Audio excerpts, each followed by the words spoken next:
हाँ जी, Rajasthan question bank पर आपका हार्दिक स्वागत है। लास्ट क्लास में हम पर्यायवाची शब्द देख रहे थे। आइए देखते हैं नेक्स्ट कौन कौन से पर्यायवाची शब्द आपके पूछे गए थे एग्जाम्स में। देखिएगा, इनमें से कौन सा शब्द प्रकाश का पर्यायवाची नहीं है। ये सेकंड ग्रेड टीचर के अंदर ये पूछा गया था एग्जाम के अंदर। ईयर मैं इसमें मेंशन करना भूल गया था। देखिएगा, इनमें से कौन सा प्रकाश का पर्यायवाची नहीं है। तो सबसे पहले प्रकाश का पर्यायवाची आपका ऑप्शन कौन से दिए गए थे? पावस, पहु, विभा और परास्त। देखिएगा, किसी को परास्त करने का मतलब होता है किसी को क्या करना? हराना। क्या करना? किसी को हराना। तो ये तो प्रकाश का पर्यायवाची होगा नहीं, तो ये ऑप्शन तो आपका एलिमिनेट हो गया। नेक्स्ट आपका पावस। देखिएगा, पावस का मतलब क्या होता है? पावस का मतलब होता है वर्षा। पावस का मतलब क्या होता है? वर्षा। अच्छा, वर्षा को ही हम क्या कहते हैं? चौमासा। वर्षा को ही हम क्या कहते हैं? चौमासा। याद रह जाएगा। तो पावस हो गया, आपके वर्षा हो गया, और आपके चौमासा हो गया। फिर इन्हीं को हम क्या बोलते हैं? बारिश के नाम से जानते हैं कि कौन सी ऋतु आ गई? बारिश की ऋतु आ गई। ठीक है, इसे ही हम वर्षा बोलते हैं, बारिश बोलते हैं, चौमासा बोलते हैं, पावस बोलते हैं। तो ये तो प्रकाश के पर्यायवाची होंगे नहीं। तो आपका ऑप्शन नंबर ए भी आपका एलिमिनेट हो गया। अब नेक्स्ट पुहुप क्या होता है? तो पुहुप का मतलब होता है फूल। पुहुप का मतलब क्या होता है? फूल। अच्छा, फूल को ही हम क्या बोलते हैं? फूल को ही हम बोलते हैं कुसुम। क्या बोलते हैं? कुसुम। तो कुसुम बोलते हैं, फूल बोलते हैं, इसके अलावा क्या बोला जाता है इसको? सुमन। सुमन का मतलब भी क्या होता है आपके? फूल। अच्छा, फूल को ही और क्या बोलते हैं हम? पुष्प। पुष्प का मतलब भी क्या होता है? फूल होता है। तो ये सारे के सारे पुष्प हो गया, फूल हो गया, कुसुम हो गया, सुमन हो गया, पुष्प हो गया, ये सारे के सारे किसके पर्यायवाची हो गए? आपके फूल के पर्यायवाची। तो ऑप्शन बी भी एलिमिनेट हो गया। अब एक ऑप्शन सी बच रहा था, ये किसका पर्यायवाची है? आपके प्रकाश का। अब देखिएगा, दो मैंने आपको वर्ड बताए थे। एक तो मैंने आपको शब्द बताया था विभु, और ये शब्द है विभा। विभु का मतलब क्या होता है? तो विभु का मतलब मैंने बताया था आपको आत्मा। हमने बात की थी, आत्मा बोलते हैं हम, रूह बोलते हैं। ठीक है। तो विभा, विभु का मतलब तो होता है आत्मा और रूह। और इसको क्या बोलते हैं? तो इसको बोलते हैं आपके क्या? उजाला। ठीक है, हम कहते हैं ना उजाला हो गया। तो इसका मतलब उजाला हो गया मतलब क्या हो गया? प्रकाश आ गया आपके। ठीक है, प्रकाश। प्रकाश को ही हम किस नाम से जानते हैं? रोशनी। अच्छा, और क्या बोलते हैं इसको? रोशनी को ज्योति। ठीक है, ये सब आपके किसके हैं? इसी को ही बोला जाता है किरण। ठीक है, ये सारे के सारे किसके पर्यायवाची हो गए? आपके विभा के। तो समझ में आया होगा आपको। विभा का मतलब क्या होता है? उजाला, प्रकाश, रोशनी, ज्योति, किरण। ये सब किसके पर्यायवाची हैं? आपके प्रकाश के पर्यायवाची हैं। आई होप आपको अच्छे से ये चीज क्लियर हुई होगी। फिर से मैं ये रिपीट कर देता हूँ कि विभु का मतलब तो होता है आत्मा, रूह, प्राण। और विभा अगर आपसे पूछ लिया जाए तो विभा का मतलब क्या होता है? विभा का मतलब होता है प्रकाश, रोशनी, ज्योति, किरण, उजाला। ये सब किसके हैं? आपके प्रकाश के। आपको अच्छे से क्लियर हुआ होगा। ठीक है। अच्छा, पावस जब मैंने यहाँ पे बताया तो पावस से एक शब्द जरूर आप याद रखिएगा। मैं यहाँ पे नोट कर देता हूँ आपके। देखिएगा, एक शब्द आता है आपके पावस। ठीक है, एक शब्द क्या आता है आपके? पावस। और एक शब्द आता है आपके पायस। पायस का मतलब क्या होता है? तो पायस का मतलब होता है खीर। ठीक है, जबकि पावस का मतलब क्या बताया था अभी आपको? पावस का मतलब होता है बारिश। ठीक है, क्या मतलब होता है? बारिश। इसे जैसे अपन बरखा भी बोलते हैं। ठीक है, ये चीज याद रह जाएगी आपको। नेक्स्ट देखिएगा आप। नेक्स्ट निम्न अंकित में से, ठीक है, निम्न अंकित में से बाज का पर्यायवाची नहीं है। इसमें से बाज का पर्यायवाची कौन सा नहीं होगा? ठीक है, ऑप्शन कौन सा दिया था? शार्दुल, कपोतारी, करग, शयन। देखिएगा, चाहे आपके कपोतारी हो, करग हो और शयन हो, कौन कौन से तीन याद रखने हैं? शयन बोल, सॉरी, कौन सा लिख दो आप शयन लिख दो, कपोतारी। ठीक है, कपो का मतलब क्या होता है? कबूतर। ठीक है, कपोतारी, करग, ठीक है, बाज, ये सारे किसके पर्यायवाची हैं? बाज के। जबकि शार्दुल किसे कहा जाता है? तो शार्दुल कहा जाता है शेर को। शार्दुल किसे कहा जाता है? शेर को। अच्छा एक बात बताओ, शेर वन का राजा होता है या नहीं होता? तो आप कहोगे बिल्कुल होता है। तो शेर किसका राजा होता है? तो वन का राजा होता है, इसलिए इसे हम बोलते हैं वनराज। शेर को ही क्या बोलते हैं? शेर बोल दो, वनराज बोल दो, या शार्दुल बोल दो, बात एक ही है। अच्छा, अगर हम मैं बोलूं मृगेंद्र, क्या? मृग इंद्र। मृगेंद्र का मतलब, मृग का मतलब हिरण, और उनका इंद्र मतलब एक तरीके से राजा। तो हिरण का राजा कौन है? शेर ही होता है। भाई जब जंगल का राजा शेर है, तो हिरण का राजा भी कौन होगा? शेर होगा। तो मृगेंद्र भी किसे भी बोला जाता है? शेर को बोला जाता है। मृगराज किसे बोला जाता है? मृगराज। मृगराज मतलब जिनका किस पे हो? आपके हिरण पे राज हो। जिनका किस पे राज हो? हिरण पे राज हो। तो मृगराज हो गया, मृगेंद्र हो गया, वनराज हो गया, शेर हो गया, सिंह। सिंह भी किसे बोला जाता है? आपके शेर को। ठीक है, किसको बोला जाता है? शेर को। तो याद रह जाएंगे आपको, मैं वापस रिपीट कर देता हूं। शेर हो गया, वनराज हो गया, मृगेंद्र हो गया, मृगराज हो गया, सिंह हो गया। इसके अलावा आपके बोला जाता है केशरी। केसरी का मतलब भी क्या होता है आपके? केसरी का मतलब भी क्या होता है आपके? जिनके बहुत ज्यादा केश हों। ठीक है, शेर के बहुत ज्यादा केश होता है केसरी। केसरी का मतलब भी क्या होता है आपके? शेर। ठीक है, याद रह जाएगा। तो ये सारे के सारे शार्दुल किसका पर्यायवाची था? आपके शेर का। तो ऑप्शन आपका कौन सा एलिमिनेट हो जाएगा यहां से? ये एलिमिनेट हो ही गए थे आपके तीन। और कौन सा पर्यायवाची नहीं होगा? तो शार्दुल इसका पर्यायवाची नहीं होगा। याद रह जाएंगे आपको। मैं वापस रिपीट कर देता हूँ। वन में राजा है इसलिए वनराज। मृग, मृगेंद्र, मृग का क्या है? इंद्र है। मृगराज, मृग पर किसका राज है? शेर का। तो केसरी हो गया, सिंह हो गया, शेर हो गया। नेक्स्ट, यम का पर्यायवाची शब्द है। यम का पर्यायवाची शब्द है। अच्छा एक बात बताइए आप, देखो ऑप्शन कौन कौन से दिए थे? याग, कारमुक, कीनाश और यज्ञ। तो अब एक चीज तो आपको ये तो समझ में आ गई होगी कि यज्ञ तो अपने अलग चीज होती है। ठीक है, तो यज्ञ को क्या बोला जाता है? जो अपन हवन करते हैं ना, जो अपन घर वगैरह में इनमें हवन करते हैं, तो वही क्या होता है? यज्ञ होता है। ठीक है, हवन बोलते हैं। अच्छा हवन को ही हम क्या बोलते हैं? होम कर रहे हैं। क्या क्या बोलते हैं अपन? होम कर रहे हैं। ठीक है, क्या बोलते हैं अपन? होम कर रहे हैं। ठीक है, तो होम हो गया, हवन हो गया, यज्ञ हो गया, और यज्ञ को ही एक बोला जाता है याग। ठीक है, क्या बोला जाता है? याग। तो ये ऑप्शन एलिमिनेट हो गया, क्योंकि ये किसका हो गया? आपके यम का पर्यायवाची शब्द नहीं है। ये तो किसका है? यज्ञ का। तो हवन, होम, याग, यज्ञ, या फिर इसे ही बोला जाता है अनुष्ठान। क्या बोला जाता है? अनुष्ठान। तो ये सारे शब्द आपको अच्छे से याद रहेंगे। हवन हो गया, होम हो गया, अनुष्ठान हो गया, याग हो गया, यज्ञ हो गया। ठीक है, कारमुक का मतलब क्या होता है? तो कारमुक बोला जाता है एक तरीके से बांस को। किसको बोला जाता है? अपने जो बांस होता है उसे क्या बोला जाता है? कारमुक बोला जाता है। तो ऑप्शन बी भी एलिमिनेट हो गया। अब बचा कीनाश। तो कीनाश किसको बोला जाता है? यम। किसको बोला जाता है? यम। अच्छा कीनाश बोल दो, यम बोल दो, यमराज बोल दो। ठीक है। अच्छा यमराज जो आपकी मृत्यु पर आपको जो लेके जाते हैं, वो कौन लेके जाते हैं? यमराज के दूत। और वो क्या करते हैं? वो जो न्याय करते हैं, धर्म होगा आपके लाइफ में तो स्वर्ग मिलेगा, अगर अपन इस बात करते हैं। तो वो किसके राजा हैं? यमराज किसके राजा हैं? तो धर्म के राजा हैं, इसलिए उन्हें क्या बोला जाता है? धर्मराज बोला जाता है। क्या बोला जाता है? धर्मराज। तो धर्मराज बोल दो, यमराज बोल दो, यम बोल दो, कीनाश बोल दो। ठीक है। अच्छा इसके अलावा वो क्या करते हैं?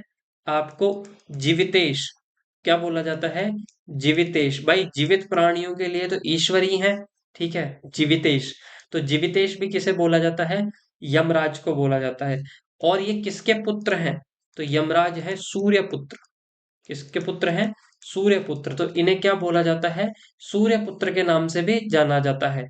तो कितने हो गया आपके? कीनाश हो गया, यम हो गया, यमराज हो गया, धर्मराज हो गया, जीवितेश हो गया, और सूर्य पुत्र हो गया। ये किसके पर्यायवाची हैं? ये आपके यमराज के पर्यायवाची हैं। किसके पर्यायवाची हैं? यमराज के। तो यमराज के पर्यायवाची का ऑप्शन कीनाश। ठीक है, याद रह जाएगा।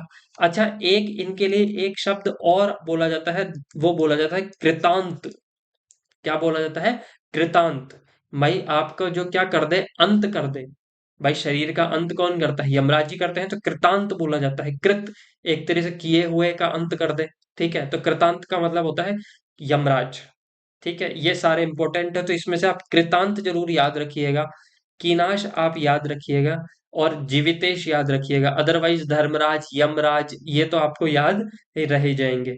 ठीक है, तो आई होप आपको अच्छे से क्लियर हुआ होगा। नेक्स्ट देखिए आप, पर्यायवाची शब्दों के संबंध में असंगत युग्म चुनिए। इसमें से असंगत वीडियो के अंदर पूछा गया था, लेटेस्ट एग्जाम अभी 2021 के अंदर हुआ था, उसमें आया था। देखिएगा कौन सा, तरणी, द्रोणी, उडुप, ये सब किसके पर्यायवाची हैं? आपके नाव के पर्यायवाची हैं। नाव को ही क्या बोलते हैं हम? नौका भी बोलते हैं। ठीक है, अब यहाँ पे एक इंपॉर्टेंट चीज मैं आपको बताऊंगा। देखिएगा, दो शब्द आते हैं। एक तो होता है आपके तरणी, ठीक है, एक में एक होता है आपके तरणी। डिफरेंस क्या है सर? तो तरणी णी में बड़ी मात्रा है, यहाँ पे छोटी मात्रा है। बड़ी मात्रा आ जाए तो उसका मतलब होता है नाव, उसका मतलब क्या होता है? नाव। जबकि तरणी में अगर छोटी मात्रा आ जाए, तरणी, तो इसका मतलब होता है आपके सूर्य।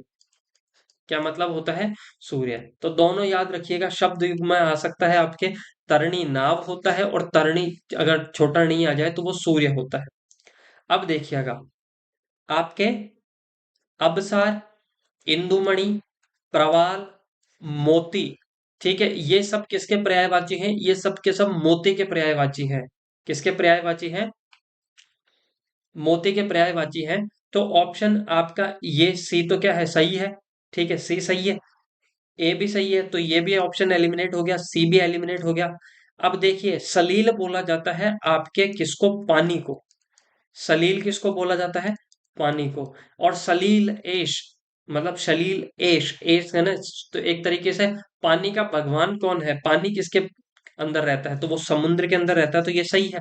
सलील का मतलब पानी। ठीक है, शीर धी, और हमने समुद्र के लिए पढ़ा था कि जिसके लास्ट में धी आ जाए या जिसके लास्ट में निधि आ जाए, वो समुद्र के पर्यायवाची होते हैं। तो शीर का मतलब होता है पानी, और पानी इकट्ठा किस में रहता है? तो शीर धी हो गया, इसका मतलब आपके समुद्र।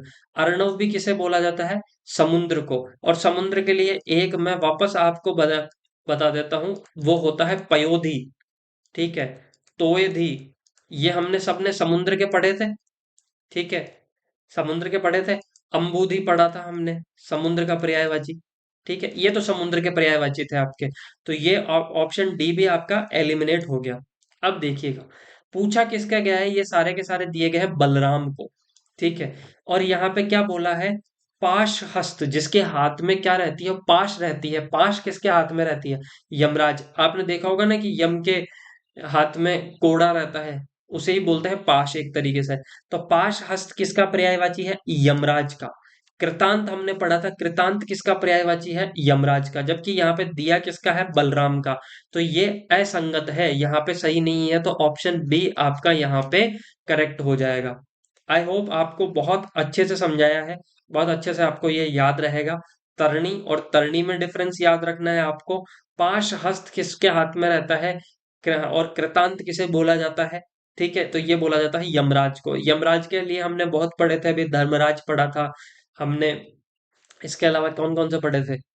ये धर्मराज पढ़ा था, जीवितेश पढ़ा था, सूर्यपुत्र पढ़ा था, कृतांत पढ़ा था, यम पढ़ा था, यमराज पढ़ा था, क्रीनाश पढ़ा था। ये सारे हमने पढ़े हैं। देखिएगा अब नेक्स्ट, खल का समानार्थी शब्द नहीं है। खल देखते ही समझ में आ जाता है, खल का मतलब एक तरीके से होता है दुश्मन। क्या होता है? दुश्मन। ठीक है, याद रह जाएगा आपको, दुश्मन। अब दुश्मन का पर्यायवाची होता है दतूरा। ठीक है, दुश्मन का पर्यायवाची क्या होता है? दतूरा। खर, ठीक है, खरदूषण, खर से सुना होगा आपने, खर।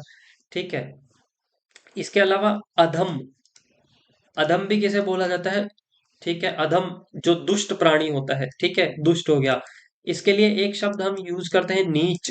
ठीक, जो नीच कोटि का होता है। ठीक है, अधम हो गया, नीच हो गया, खर हो गया, दुष्ट हो गया। क्या हो गया? दुष्ट हो गया आपके। तो ये और आपके कौन सा हो गया? आपके धतूरा हो गए, ये सब के सब किसके पर्यायवाची हैं? ये खल के पर्यायवाची हैं। जबकि धरती और पृथ्वी तो खल का पर्यायवाची होगा ही नहीं, तो ऑप्शन बी आपका यहाँ पे करेक्ट हो जाएगा। ये 2011 के अंदर पूछा गया था, सेकंड ग्रेड टीचर के अंदर। अच्छा, पृथ्वी की बात ही आ गई है तो पृथ्वी को हम क्या बोलते हैं? धरणी बोलते हैं, धरा बोलते हैं, है या ना? विश्वम्भरा बोलते हैं, विश्वम्भरा। ठीक है। इसके अलावा क्या बोलते हैं हम? क्षमा बोलते हैं। ये सब किसके पर्यायवाची हैं? आपके धरती के पर्यायवाची हैं। धरणी धारण कर रखा है, धरा, विश्वम्भरा, ठीक है, क्षमा, धरती, पृथ्वी, ये सब किसके पर्यायवाची हैं? आपके धरती के पर्यायवाची है। एक चीज मैं यहाँ पे अगर बता दूं कि आपको अगर पूछ ले धरणी तो पृथ्वी है, पर अगर मैंने पूछ लिया धरणी धर तो पृथ्वी ने किसको धारण कर रखा है? पर्वत को। ठीक है। और क्या बोला जाता है इसके लिए? एक शब्द और याद रखिएगा, मही। मही का मतलब भी क्या होता है? पृथ्वी या धरती। शब्द सारे अच्छे से याद रहेंगे। थोड़ी सी क्लास बड़ी हो रही होगी आई होप, पर हम कोशिश करते हैं कि एक 10 या 15-20 मिनट की क्लास में हम 40 से 50 शब्द हम याद कर लें। याद नहीं होंगे पर बार बार रिपीटेशन होगा तो आपके जरूर दिमाग में ये चीज क्लिक कर जाएगी। ठीक है, देखिएगा नेक्स्ट। अब आपसे किसका पूछा है? ठीक है। पर्यायवाची शब्दों के संदर्भ में अनुचित युग्म चुनिए कि कौन सा इनमें से अनुचित नहीं, अनुचित है, कौन सा गलत है। तो देखिएगा आप, किरण। ठीक है, क्या बोला जाता है? किरण। किरण बोला जाता है। रश्मि, मयूख, अंशु, ये सब किसके पर्यायवाची हैं? किरणों के। ठीक है, हमने तभी तो सूर्य को बोला था अंशुमाली। सूर्य को क्या बोला था? अंशुमाली। ठीक है। तो ये सब किसके हैं? किरण के पर्यायवाची हैं, तो ऑप्शन ए एलिमिनेट हो गया आपके। अब देखिएगा, कृष्ण बोलते हैं, मुरारी बोलते हैं, कंसारी बोलते हैं, वाष्णेय बोलते हैं, ये सब किसके हैं? कृष्ण के पर्यायवाची हैं। किसके पर्यायवाची हैं? कृष्ण के पर्याय। अर्जुन सखा बोल लो आप, ये किसके पर्यायवाची हैं? आपके कृष्ण के पर्यायवाची हैं, तो ये भी सही होगा आपका।